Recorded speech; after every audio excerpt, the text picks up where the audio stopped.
Hello, I'm Shelly Kramer, Principal Analyst here at Futurum Research, and today we are coming to you live from the show floor as part of our video series. We're at Enterprise Connect 2023 in Orlando, Florida.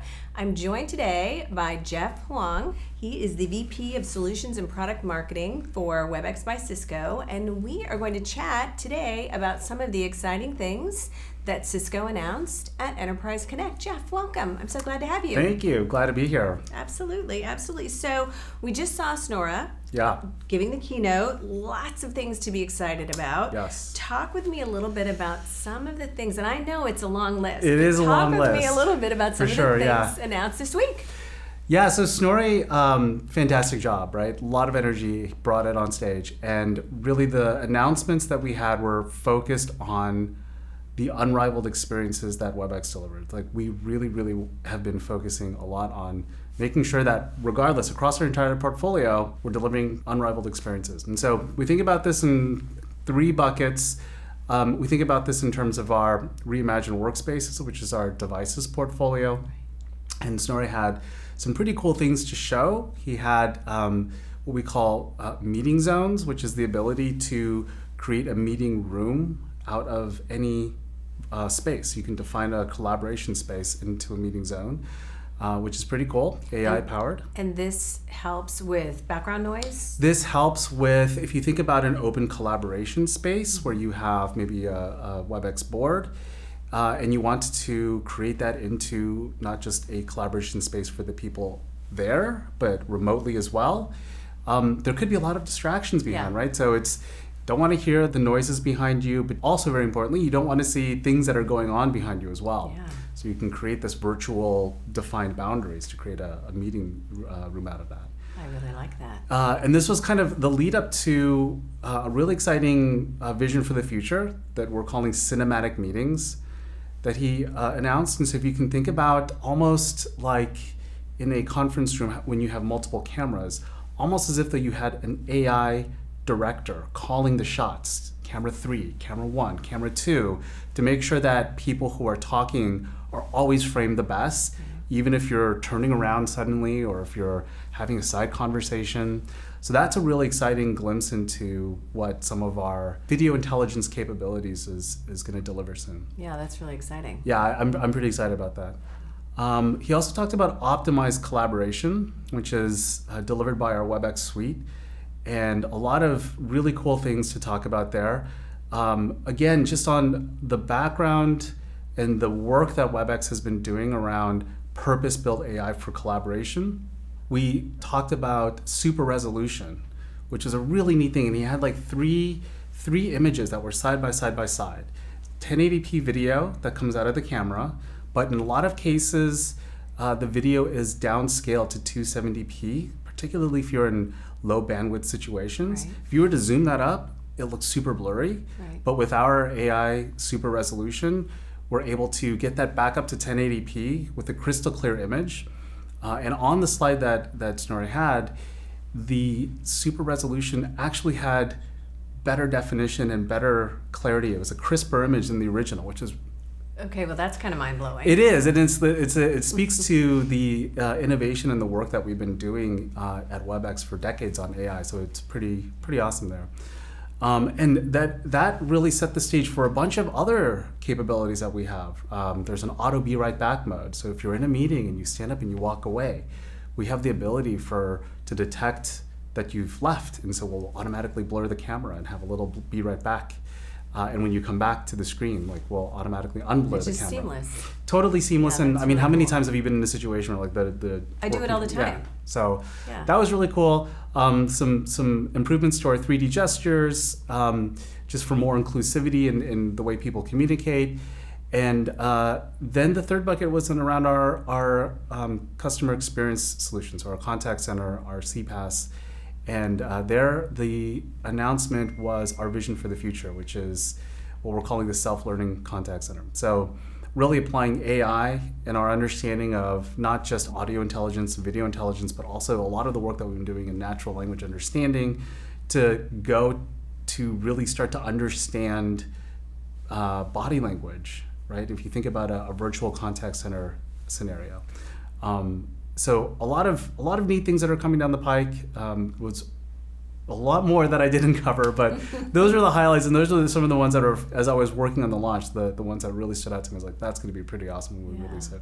Well, I think that it goes without saying, even though I'm going to say it, that AI has kind of been, a word that you can't have any conversation with anybody at this show without the topic of AI coming up. And what I've had some other conversations with some of your colleagues, and one of the things that I get coming out of my conversations with Webex, the Webex team, is that first of all, AI is not new for That's you. Right. Yep. And it's not, the latest greatest thing that just come down the pike. And I feel like, purpose-driven AI is the right path to go right now. Yeah. And it doesn't mean that we can't be excited about ChatGPT and all of these other players and all of the other capabilities and everything else. But AI for, AI's sake isn't necessarily, especially in these early days of that kind of generative AI. Yeah. I think it's kind of a little tricky situation, but I really, again, AI isn't new for you. It is not. And so I enjoy hearing the conversation, the things you're talking about, where you're talking about, AI really driving these experiences and making them more meaningful, more valuable, more productive. So you're right. I mean, the generative AI, ChatGPT, I think the reason why there's so much buzz around it is because there's so much immediate mass appeal. Not just to us in the industry, but outside the industry. It really sparks imagination. But when it comes to collaboration, there's actually a lot of different problems that could really benefit from AI. Mm-hmm. And you can't just integrate with an API to deliver these. It takes a lot of hard work and a lot of experience to really go and build this, and experience over time, right? So it's not an overnight thing. It's not a flash in the pan that you can just say, okay, well, we have integrated. Plug this in. Exactly, right? So it takes a lot of expertise. And again, it can't just be for the sake of like doing AI to say like, oh, we've got AI. It has to be in service of something, in service, in our case, of delivering unrivaled experiences. So thanks for calling that out. Yeah, no, I think it's really important. So let's talk about, so we've been here forever. I mean, 3 days, 2 days. Feels like forever, right? Yeah. It's funny when your whole days are, 30-minute meetings, keynote, 30-minute.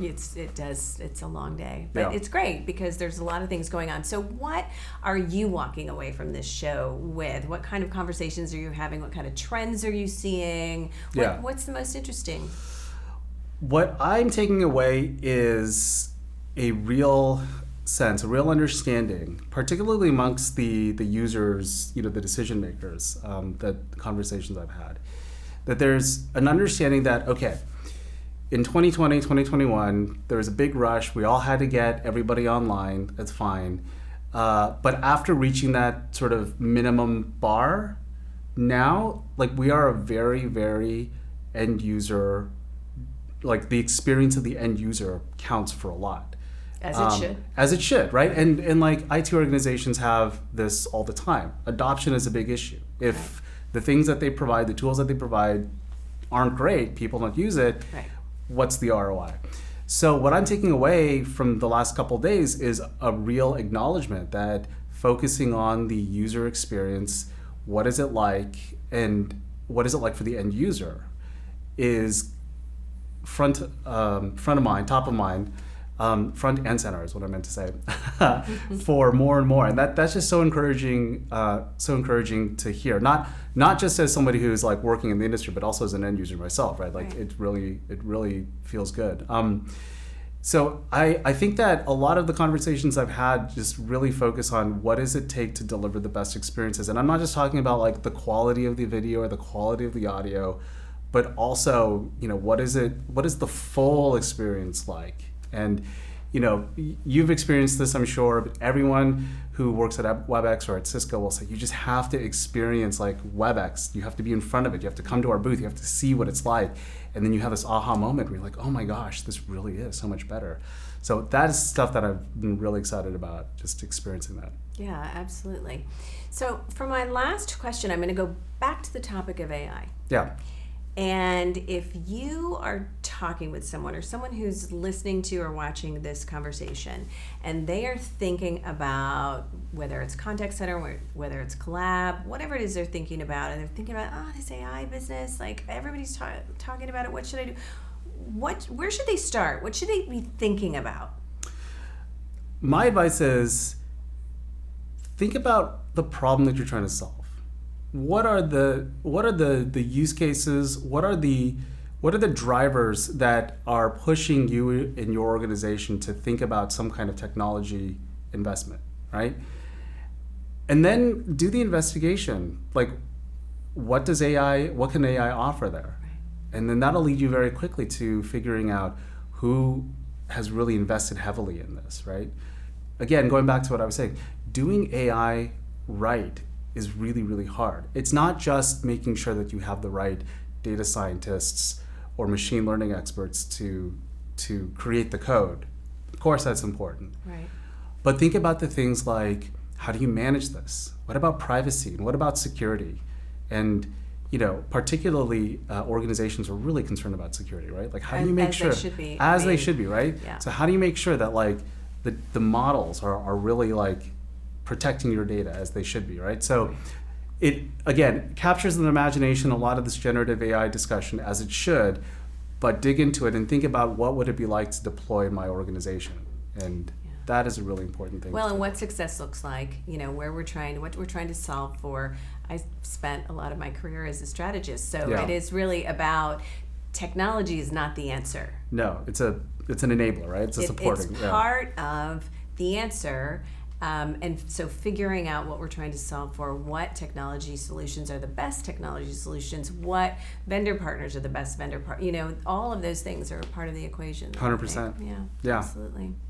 Well, Geoff Huang, thank you very much for spending time with me today. Thank Great you for having conversation as always. Yeah. And I look forward to diving into some of these new announcements and enhancements, and it's going to be terrific. Awesome. Thank you. Absolutely. To our listening audience, thank you for hanging out with us, and we'll see you again next time.